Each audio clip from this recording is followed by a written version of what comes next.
Hello guys, mayroon naman tayong Lazada. So panay lang tayo order ito. Ito buksan natin to guys kung anong laman ito para makita talaga. Parang itong order ko guys ay ano to, tawag nitong pang mount sa helmet, GoPro holder. Guys, maganda to guys kasi para kung ilagay mo yung GoPro mo sa helmet kung saan ka lingon, so makakuha ka ng video guys.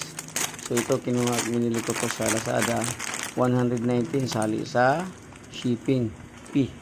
So ito siya guys, ganda. Binakronan ko na rin ng blue guys para may uniform na rin sa bago kong toys, yung XTC Yamaha. Ito siya, ganda siya guys.